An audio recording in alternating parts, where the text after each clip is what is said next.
Hello,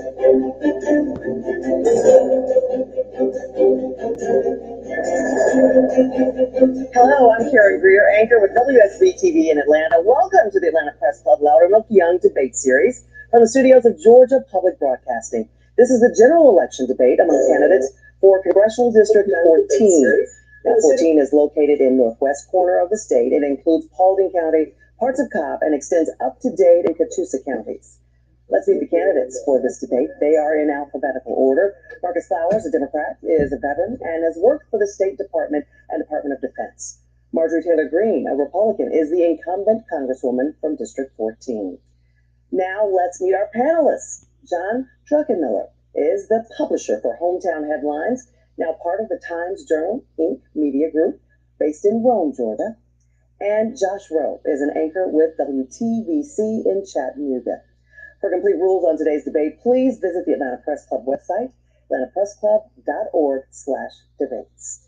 To start the debate, each candidate will be asked one question by each panelist. Candidates have 60 seconds to answer each question. John Druckenmiller, you get the first question to Marcus Flowers. Thank you, Karen. First off, candidates, thank both of you for running. We know what a time to demand this is and what it means to your lives, so thank you for doing this. First question, I believe, goes to Mr. Flowers. Mr. Flowers, nearly 20 Republicans and 20 Democrats have run against Ms. Greene in the last two elections, 20 candidates total. Each one has had a strategy that has been, I am not MTG. In your race, in the last week alone, 37 emails have come to our Rome News Tribune server from your candidate, from your account, saying the same thing, I'm not MTG. What is your platform? Well, thank you for that question, John. First and foremost, I am running as Marcus Flowers, not Marjorie Taylor Greene. You know, I got into this campaign because of the events of January 6th and Congresswoman Greene's participation in that. You know, this is about so much more than just having a representative who doesn't represent our district, but it's about our democracy. And not running as MTG has never been my platform. Yes, people see that we have an outside social media account, but that's not the secret sauce of this campaign. We've knocked over 70,000 doors in our district, had those real conversations with the people of Northwest Georgia, our local leaders, our mayors, our commissioners, our city council members, and yes, our law enforcement officials. And every one of them that I've talked to, almost to a person, has said Marjorie Taylor Greene is not who they want representing them. So yes, this campaign is about Marcus Flowers, not MTG. Thank you. Joshua, it's your turn. I need a rebuttal to that. You cannot accuse me of insurrection. I was a victim of the January 6th riot just as much as any other member of Congress. That was the third day I had on the job. I had nothing to do with what happened there that day, and I will not have you accuse me of that. That is wrong of you to do. You're lying about me, and you will not defame my character in that manner. Did Joe Biden win the election, Congresswoman Greene? Joe Biden is the president of the United States. Absolutely, but you pushed a big lie that said he did not win the election. There was election fraud. You drove those people to the Capitol on January 6th with your lie. We're going to move on. Josh Rowe, it's your turn to ask and my husband has proof Marjorie of it. Taylor Greene. We have FOIA evidence of proof of election fraud that came out. Excuse me, we're ready to move on to the next question for you. He's not going to accuse me of a crime. Would you like your question? Would you like your question? Yes, ma'am, I would. Thank you. All right, thank you. By the way. There's a crisis in your district tonight. I'm going to lay this out as quickly as I can here. The future of the DACA program is in jeopardy in the courts. You have a bill that would eliminate DACA. You said this on Twitter 10 days ago. A plan must be developed, and that's an accurate statement, right? I talked to one of the state reps there in Dalton this week, Republican. He tells me that if DACA goes away, 10% of the labor force in Dalton also would go away. A huge part of the economic engine in your district, right? You got people who live in every county in your district who work in Dalton, get a paycheck there, take that money back to those other counties, buy homes, pay taxes, goods and services. So, and I also asked, what happens if DACA goes away? What happens in Dalton? He said, devastated. So tonight, be clear with your district. What actually happens if DACA goes away, and then what is your plan? Well, Josh, first and foremost, I swore an oath to the Constitution, and I represent the citizens of the United States of America. not DACA recipients. And I also represent our district that believes in strong borders. We've had over 5 million people illegally invade the United States of America since Joe Biden became president. Fentanyl is now the #1 cause of death in young people from 18 to 45, and they are using Narcan every single day in Northwest Georgia, which, by the way, is not next to the border of Mexico.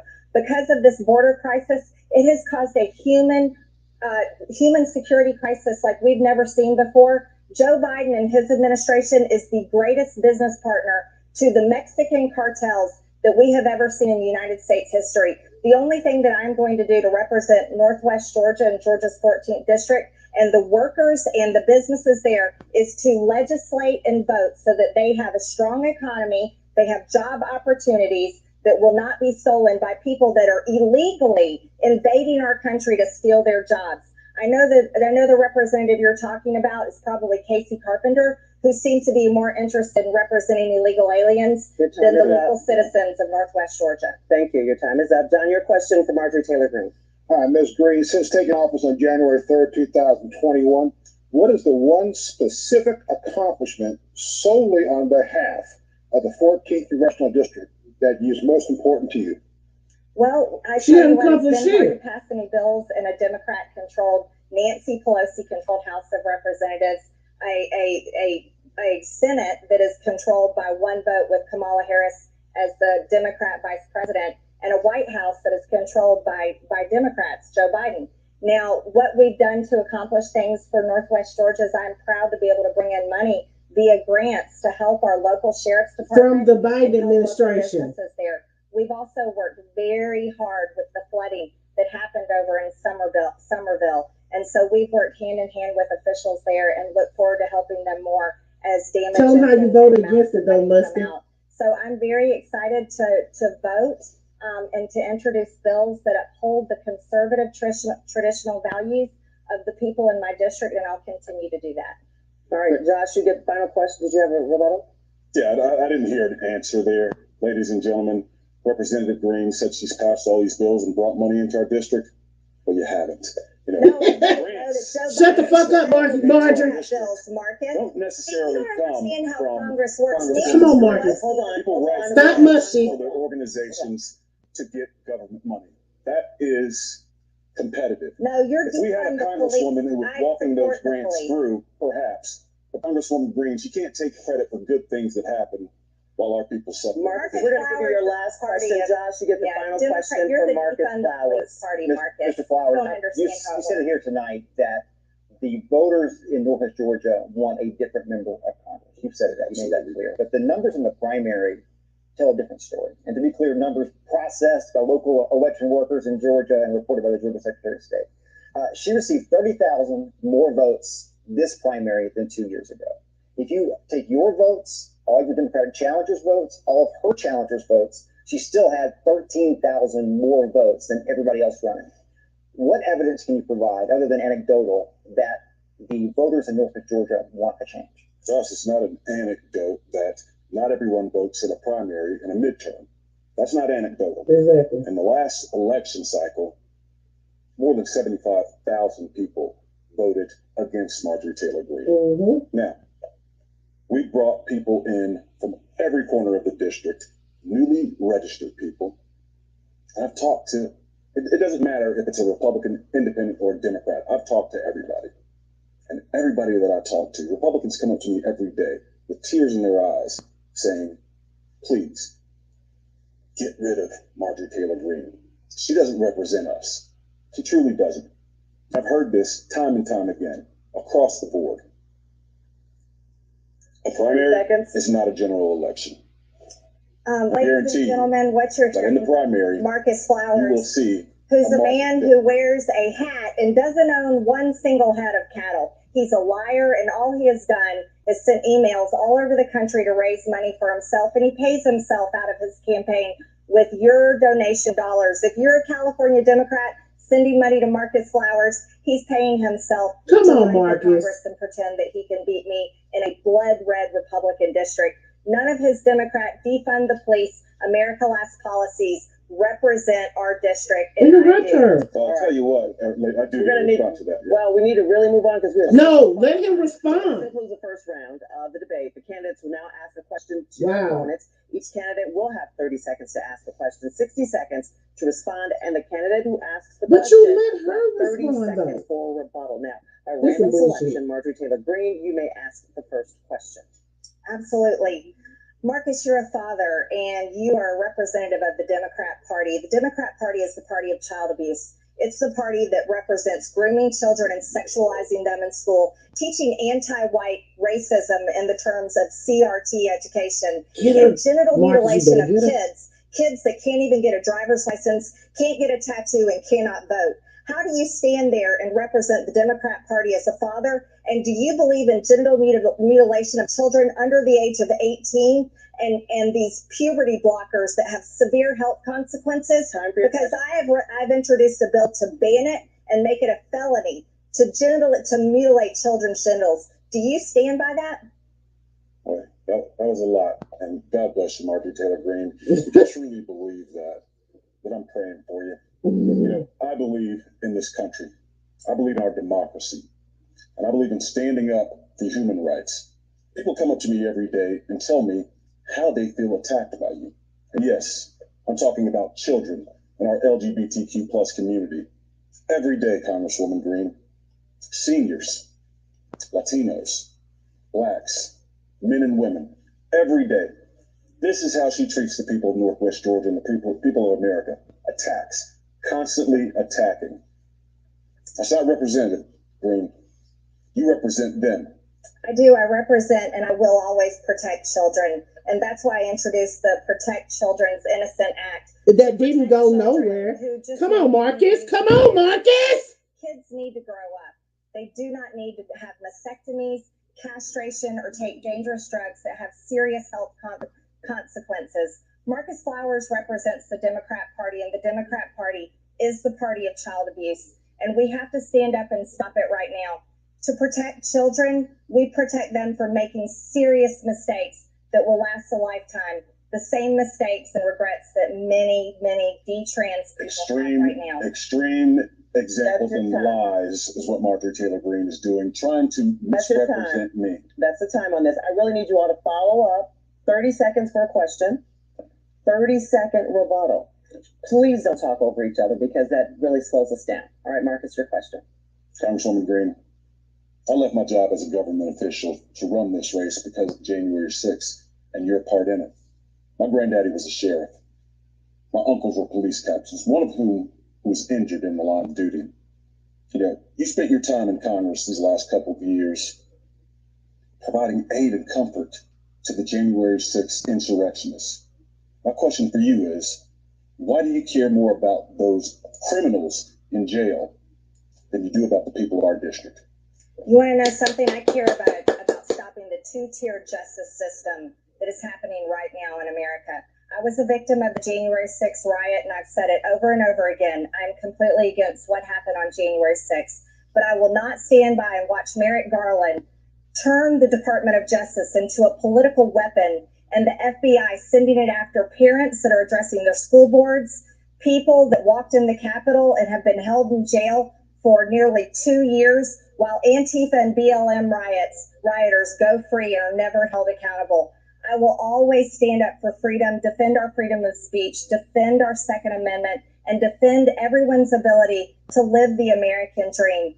That's what I care about, and I truly care about representing those values and those abilities and freedoms for Georgia's 14th district. So what I'm hearing is criminals over police officers. That's what I heard. You're the party of defund the police, Marcus. Not you. Defund the police. That's rich, Congresswoman Greene. We fund defund the FBI shirts and hats that you're selling, making money off of. Yes, the FBI that is targeting. We're going to cut their mic in just a minute because that concludes our second round. For those just joining us, this is the debate for the general election between candidates for Congressional District 14.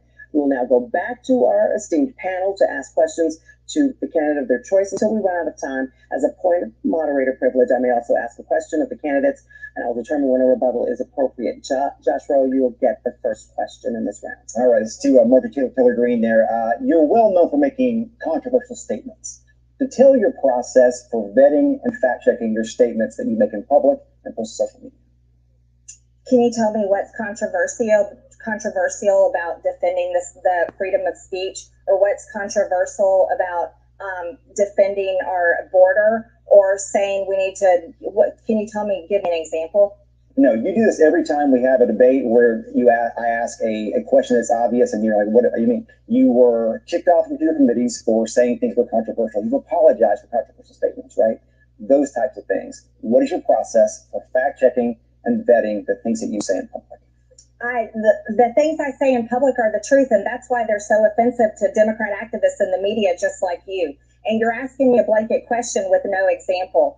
I stand by the things that I say. I stand by saying that we need to secure our border, that we need to protect all of our freedoms and our rights, that we need to stop the America Last Democrat communist policies that are destroying our country. I stand by the words that I say. They're just offensive to Washington, D.C. and the swamp creatures there, because the words that I speak are the same as Americans back home, the same as people in Georgia's 14th district.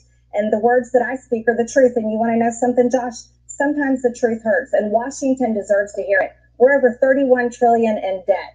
Our government has failed the American people, and right now this administration has us on the verge of a nuclear war with Russia, where they care more about funding a war in Ukraine than they care about protecting Americans, helping homeless people on the streets, and securing our border and stopping fentanyl from killing young people in America. John, it's your turn to ask a question. Thank you very much. Let's bring this back to reality and also bring this back to the 14th Congressional District. I-75 corridor, gentlemen and ladies, are now as red hot with more than $600 million in new developments, 7.6 million square feet of new warehouses and industry planned in Gordon County.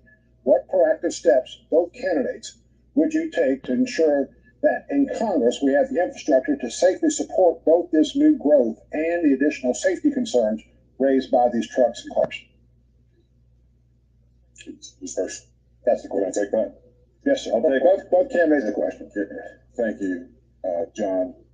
That is a big issue in our district, our infrastructure and supporting new business and growth.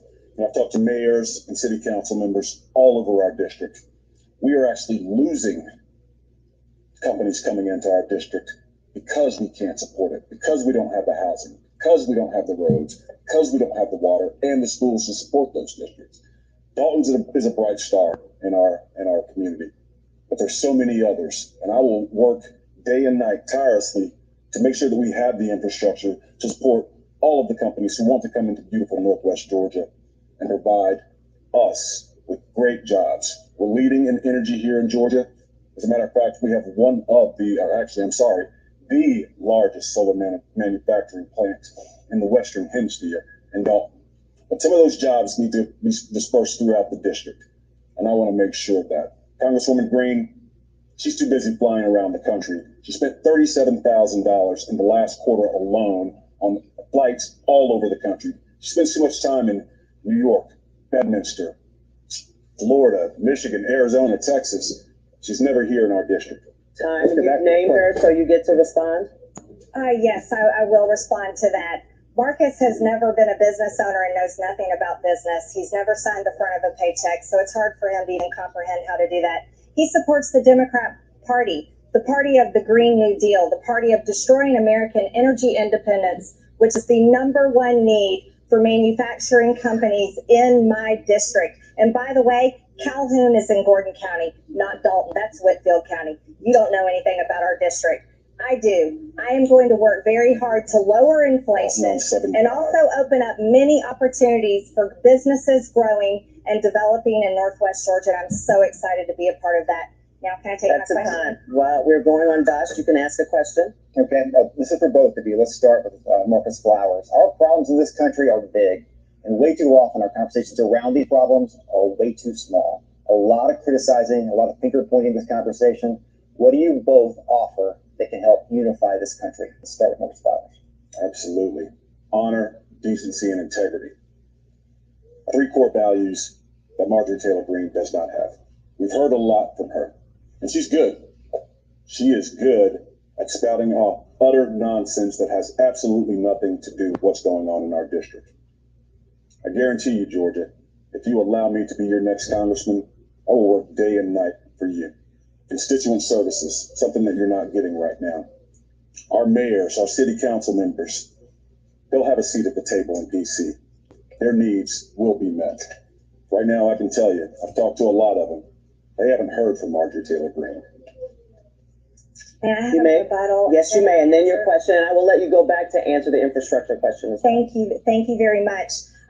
You have no right to attack the hardworking people in my constituent services. They do a phenomenal job, and you know nothing about their hard work because they have served the constituents in Northwest Georgia over and over. So I will not have you attack them. They love their jobs. They love serving and helping people, and that is wrong, and you owe them an apology. You owe them an apology, my constituent services. Why don't you list your offices Excuse on me, your this website? is my rebuttal. Karen. I'm looking for time for the rebuttal. Thank Yes. you.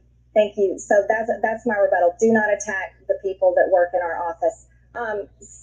So go on with you can answer the question. Thank you very much.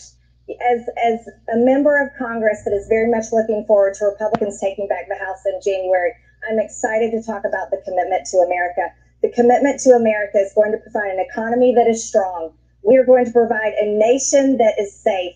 We are going to provide a future that is free, and we are very excited to hold government accountable. That means on oversight and through investigations. And I am very much looking forward to being a part of that and taking my place on committees. I will work very hard to do 2 things. Number 1, investigate wrongdoing and hold them accountable. Number 2, work hard within my conference and within all of Congress to legislate and produce bills that do these great things for a Republican commitment to America. Can you give me a quick answer for the infrastructure question?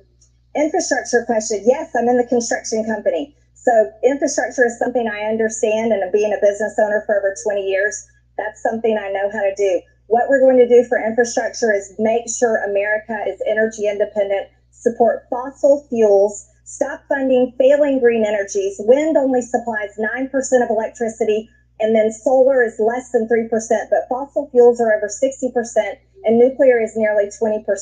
It's extremely important. What we also have to do is we have to fund actual infrastructure. Biden's infrastructure bill was actually about the Green New Deal and not about roads and bridges. All right, we are going to move on now to closing statements because we've used up a lot of our time. That's all the time we have for the questions. Each candidate now will have 60 seconds for that closing statement. And Marcus Flowers, you will get a chance to have the first closing statement here. Thank you, Mr. As was suggested earlier, I am running as Marcus Flowers, not Marjorie Taylor Greene. Listen, I'm the son of a teacher, the grandson of a sheriff. I'm a veteran. I'm a father. I'm a member of this community. I've traveled this district for the last 2 years, and I've talked to people from every walk of life in every corner of our district. And what I hear from them is they want a representative who will work for them.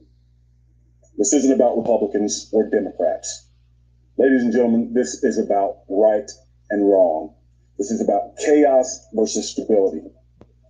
This is about us. I want you to go in starting tomorrow and vote for right or wrong. Georgia, we have to decide what we want in our seat. Do we want a show horse, or do we want a workhorse who's going to get things done for us? God bless you, and thank you. Marjorie Taylor Greene, you get the final closing statement. Well, you just heard from my Democrat opponent that usually wears a cowboy hat, but doesn't ride a horse and doesn't own any cattle. Fake cowboys, you might be an extra on Yellowstone when you get done with this career. That's a good question. Northwest Georgia, Georgia's 14th district. I want to thank you first and foremost for voting for me and putting your trust in me to represent you in Washington. And no matter how many people lie about me, like my Democrat opponent, people in the media, or anybody on the internet, I want you to know that I will stand up to these attacks and never change how I vote and how I legislate. You elected me to go to Washington to fight for your conservative traditional values, to bring fiscal responsibility back to Washington, which I know how to do because I'm a successful business owner, and also to protect your kids. That's my number one priority because I'm a mom of 3 kids. So I want to ask you again for your vote. Early voting starts tomorrow. Election day is November 8th. Make sure you bring your friends and your family. Go out and vote for me, Marjorie Taylor Greene, and be an honor of my lifetime to go back in January and represent you again. Thank you very much. And that concludes our debate. We'd like to remind voters that, as both candidates said, Election Day is Tuesday, November 8th, and early voting begins October 17th. Our thanks to the candidates and to our esteemed panel of journalists. We'd also like to thank the Atlanta Press Club for arranging today's debate. For more information about the debates they'll host this election season, visit atlantapressclub.org/debates. I'm Carrie Greer from WSB-TV. Thanks for joining us. The Press Club Loudermilk Young Debate Series. Have a great evening.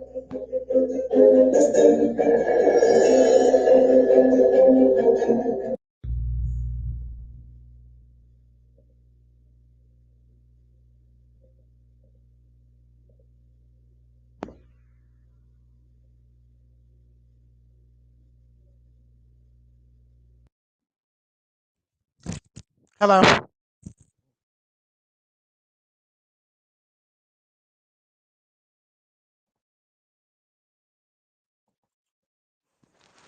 Who players? I'm looking a hot boo boo shitty mess. How y'all doing out there?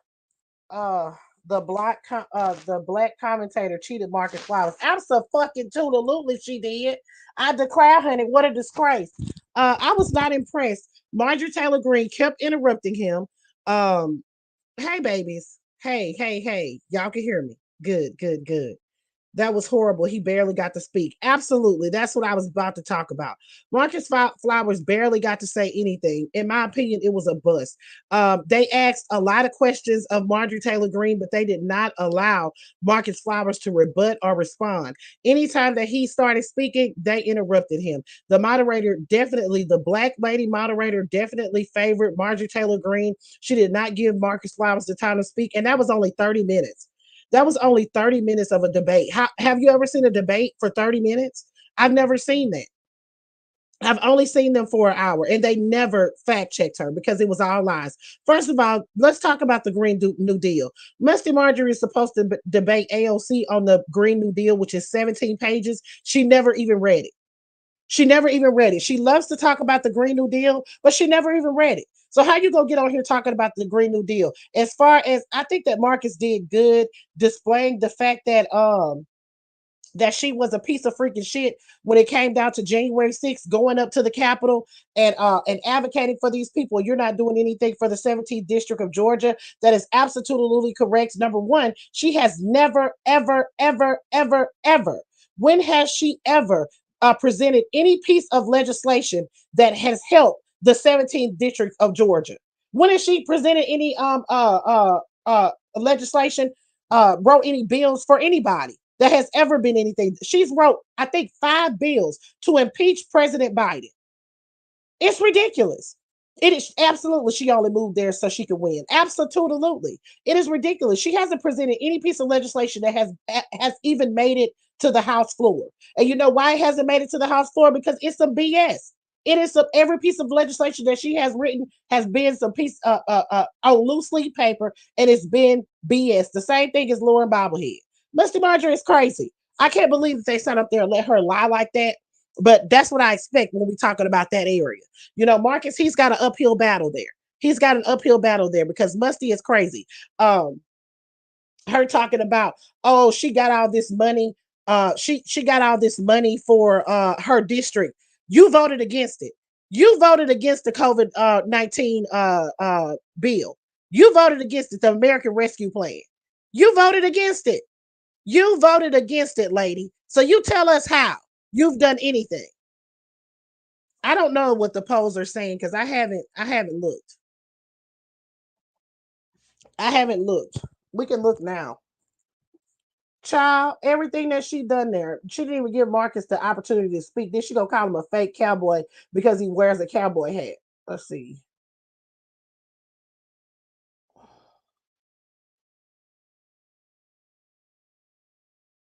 Maybe that debate was a bust.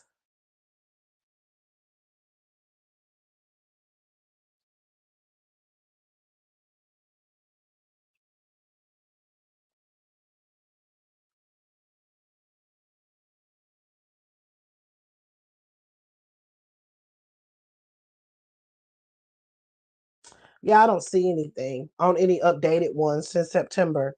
They're in a deep red district. She would win, unfortunately. I can say that. I can say that. I can agree with that. I have to go and watch it over. I didn't even know it was on. I didn't either. I'm friends. I'm mutuals with Marcus. I've interviewed Marcus before, so I'm mutuals with him on Instagram, and he posted it that the debate was at 5:30 Eastern time. Of course, y'all know in Central Standard Time, so it was already over. So I decided to come on here and play it because I didn't even know it was happening. I didn't even know they were going to debate each other, but I don't feel like that was a debate. But child, she doesn't care. Child, a hot boo shitty mess. But I just wanted to come on here and share that with y'all. I'm not gonna get too in depth or get anything to it. I just thought that that was some BS. I really thought yeah, he really should have got. He didn't get an opportunity to say anything. I happen to live in her district. Let's see. I happen to live in her district. I'm in the part of the district that is new to her, and people who live in my area hate being in her district and will not vote for her. I hope that works. I hope that works. They did that on purpose. They put it on a Sunday night, knowing everybody in Georgia was going to be watching football game with the Atlanta. I didn't even know it was going on. It was hard to find it. You're welcome. You're welcome. I had no idea what was going on, but you can come back. Well, you can watch the playback, baby. Watch the playback, Tony. Just watch the playback. It was not fair to Marcus. I'm gonna keep it a stack. He barely got to say anything. Um, and when he did get to say anything, Marjorie Taylor Greene was talking over him. So I'm gonna go make a little recap video or whatever. But I just wanted to share that with y'all. We actually watched it together, so that was good. And I'll see y'all later, man. I'm gonna make a couple of videos for y'all today. Y'all know I take breaks on the weekend, so I'm back. It's time. Uh, she kept saying she was a victim of January 6th. She said that on that when she was she said that when she was brought up when they was trying to get her to not run in the district. She kept saying that. All right. Child, I declare her what a disgrace. All right, players. I'm gonna let y'all go. I hope y'all have a good evening, okay? Peace.